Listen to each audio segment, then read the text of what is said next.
HM, também para o site Alcir 61, professor Aristeu, aqui junto ao Instituto Federal Farroupilha Campos de Castilhos, dentro da Semana Farroupilha, depois de uma importante palestra e hoje uma oportunidade também, depois de conversar com alunos, conversar com professores, conversa com a nossa programação e também os sites aqui do nosso município.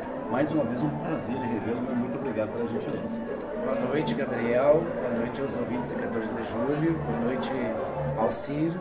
É um prazer estar aqui para conversar com vocês e também fazer algumas considerações sobre a palestra que eu acabei de realizar. Basicamente, o que foi tratado, professor? Na realidade, como eu disse na abertura da minha fala, eu não vim ao encontro do grupo para falar só sobre a Revolução Farroupilha. Eu vim quando eu aceitei o convite da coordenação do evento, foi para falar do Rio Grande do Sul. Que eu acho que não se entende a história não se entende a Revolução Farroupilha descolada da história do Rio Grande do Sul, da Bacia do Prata, do Brasil, da questão brasileira, da história brasileira e nem dos países da América Latina. Para os ouvintes da Rádio 14 de Julho, site Alcir 61 e galera na net. O senhor falava do chimarrão. A origem desta cultura, professor? Indígena. E depois ela foi passada, né, com o apoio dos espanhóis, ela chega à atualidade. Quem veio primeiro ao Rio Grande do Sul? Aqueles povos, aquelas culturas que os europeus chamaram de índios. O segundo elemento étnico chega no Rio Grande do Sul, que chega ao Rio Grande do Sul são os espanhóis. Na nossa própria região aqui do Planalto, por volta de 1633, Pedro de Alvarez, jesuíta espanhol, chega com alguns jesuítas e algumas outras pessoas da Espanha para fundar a redução de Nossa Senhora da Natividade, o primeiro núcleo europeu nas terras que hoje está Júlio de Castilhos e Pinhal Grande. Falando em fundação, quando ocorreu esta fundação, professor? Em 1633. Segundo os mapas mais antigos, essa redução ficava entre as águas do Ivaí e do Jaquim. Qual foi a primeira vila que nós tivemos aqui no estado do Rio Grande do Sul?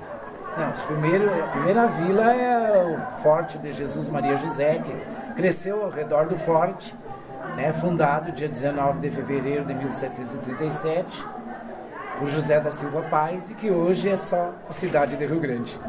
Quando é que ocorreu a presença negra no nosso estado? Já é a segunda metade, praticamente, ou metade do século XVIII. Mas se tem informações que na expedição do José da Silva Paz, quando ele chega para fundar Rio Grande, já trazia consigo mais de 100 escravos. Importância negra e também a importância dos espanhóis para o estado do Rio Grande do Sul. Fundamental. Inclusive precisa ser estudada, né?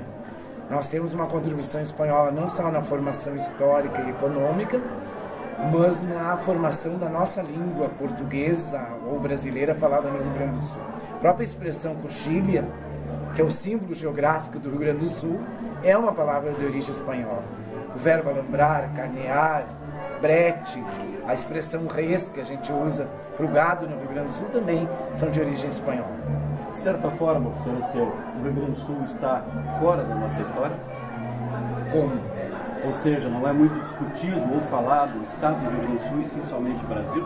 Exatamente, a gente percebe nos currículos, nos programas, nos documentos oficiais, assim como existe um silêncio sobre a questão afro-brasileira e indígena, também tem um silêncio sobre a participação espanhola na formação do Rio Grande do Sul e da formação do próprio Rio Grande do Sul nos currículos.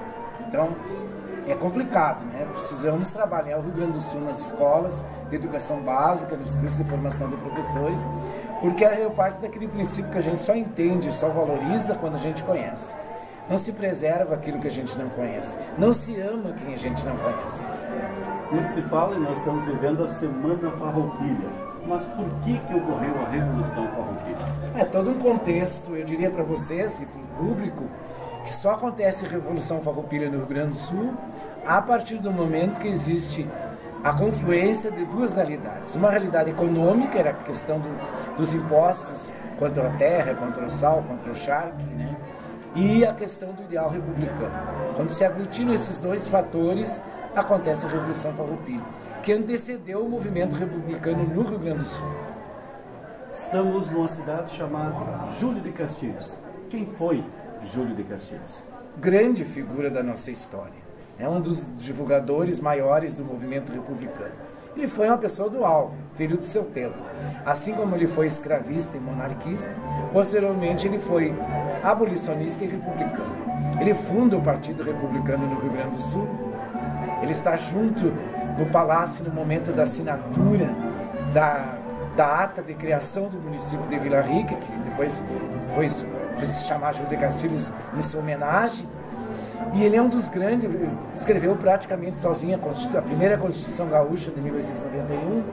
Ele é autor de uma frase muito interessante, muito atual, quando ele diz assim, que todas as crianças precisam ir para a escola, ler muito e estudar muito, é tudo que nós queremos hoje. Então hoje, quando existe essa desvalorização pelas escolas, pelos professores, pelas crianças do Rio Grande do Sul, que muitas vezes não tem aula, os professores não receberam os seus salários, o pensamento do Júlio de Castilhos é atual. As crianças precisam estudar, as crianças precisam ler e precisam saber muito para construir um futuro promissor. Para nós encerrarmos e agradecer em nome do site Auxílio 61 e galera na net, seu ponto de vista profissional, depois de tudo isso que foi discutido aqui junto ao Instituto Federal Farroupilha Campus Júlio de Castilhos. É um desafio enorme como professor de história, como um professor que trabalha com a formação de professores, com o ensino de história. É um desafio. O encontro hoje, eu estou satisfeito, agradecido pelo convite do campus para fazer essa fala. E foi uma fala rápida de 2 horas, mas poderia se prolongar muito mais. Eu acho que só se valoriza o Rio Grande do Sul quando a gente conhece. E desde sempre eu fui curioso por estudar o Rio Grande do Sul. E hoje foi um momento de socializar parte desse pequeno conhecimento que eu tenho a respeito do Rio Grande do Sul.